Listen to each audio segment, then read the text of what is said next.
That sudden, unexpected doorbell ring. Your heart sinks. You freeze. A wave of dread washes over you. This feeling isn't just you being antisocial or rude, it's a deep, primal signal from your core. Most people who feel this just label themselves as broken and try to force it. 99% never understand the powerful truth this reveals about their personality, and they miss out on their greatest hidden strength. Sanctuary space? Let's talk about that feeling, because so many of us have it and so few of us admit it. It's the moment you hear someone is popping by. It's the internal groan when a friend texts, "Hey, I'm in your neighborhood." For a lot of people, that's a moment of joy and spontaneity, but for a significant portion of us, it feels like an invasion. It feels like a breach of our one truly safe space in the world, our home. Our home is not just a collection of our things, it is a carefully curated, energetic environment. It's our recharging station. It's the one place on earth where we don't have to be on. We don't have to perform. We don't have to manage our facial expressions. We don't have to engage in the intricate dance of social interaction. We can just be. The moment a visitor crosses the threshold, that dynamic shatters.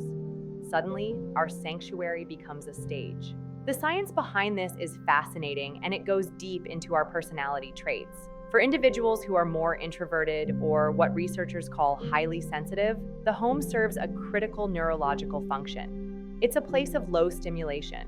The world outside is a constant barrage of sensory input. Sights, sounds, conversations, expectations. It's exhausting. Our brains are processing all of this data at an incredibly high level. Our home is the quiet lab where we can finally process all that data, make sense of our day, and restore our cognitive resources. A visitor, no matter how beloved, is by definition a massive injection of new stimuli. They bring their own energy, their own conversation, their own needs.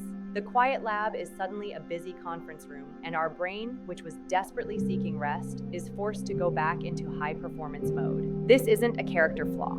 I want you to really hear that. This is a fundamental aspect of your neurological wiring. Thinking you should be more like an extrovert who loves having a full house is like a marathon runner thinking they should be more like a sprinter. You're both incredible athletes, you just have different energy systems designed for different kinds of events. The shame and guilt we often feel about this comes from a societal misunderstanding. We've been fed a cultural script that an open door and a full table are the ultimate signs of a warm, good person. But that's just one version of warmth.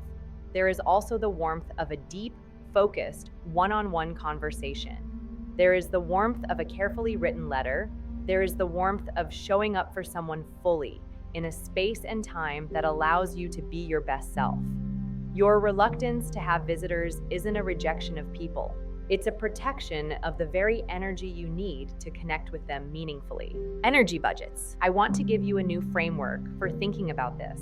Let's stop using words like social and antisocial and instead start talking about energy budgets. Every single one of us wakes up with a certain amount of social energy for the day. Think of it like a bank account. Some people wake up with $1,000 in their account, others wake up with 100. Neither is better, they're just different. Every social interaction is a withdrawal. A quick text might be a $1 withdrawal, a phone call might be $10, a one-on-one lunch at a quiet cafe might be a $20 withdrawal. But hosting is like buying a car. It is one of the single most expensive withdrawals you can make from your social energy account. Why? Because it's not one activity, it's a dozen activities rolled into one. Let's break down the hidden costs of hosting. First, there's the pre-event cost. The cleaning, the planning, the shopping, the cooking. This is all cognitive and physical labor before anyone even arrives. Then, the event itself begins. You are not just a participant in the conversation, you are the facilitator. You are monitoring everyone's needs. Does someone need a drink? Is the music too loud? Are those two people getting along? This is a massive amount of background processing that is incredibly draining. You're also in a state of mild performance anxiety, hoping your food is good, hoping people are having fun, hoping your home looks okay. All of this happens while you are also trying to actively listen and engage in conversations. It's the ultimate multitasking nightmare for the brain. And finally, there's the post-event cost, the cleanup and the social hangover, that feeling of being utterly depleted and overstimulated for hours or even days afterward. When you look at it this way, through the lens of an energy budget, your aversion to hosting makes perfect sense. It's not that you don't want to see your friends. You would happily spend $20 on that one-on-one lunch. What you don't want to do is spend your entire week's budget of $100 on a single 3-hour event that leaves you in an energetic deficit. This is why you might love people deeply, but still dread the idea of having them in your space. The issue isn't the people, it's the price of the transaction. Understanding your personal energy budget is the first step towards social freedom. It allows you to stop judging yourself and start making strategic choices. It empowers you to say, I'd love to see you. Hosting is a bit much for my energy budget right now, but could we meet for a walk in the park instead? This isn't rejection, it's redirection. It's honoring your own nature while still honoring the relationship. Hidden superpower. Now we get to the most important part. This trait, this deep need to protect your sanctuary, is not a weakness. It is the soil in which your greatest superpower grows. People who are drained by casual, large group hosting are not shallow. In fact, they are often the exact opposite. They are allergic to superficiality.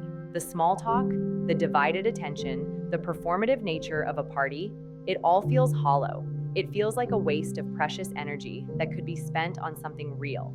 Your soul isn't craving more social interaction. It is craving more profound, authentic connection. You are not built for the breadth of connection, you are built for the depth. This is a critical distinction. You are a deep-sea diver in a world that celebrates water skiers. Both are enjoying the water, but in fundamentally different ways.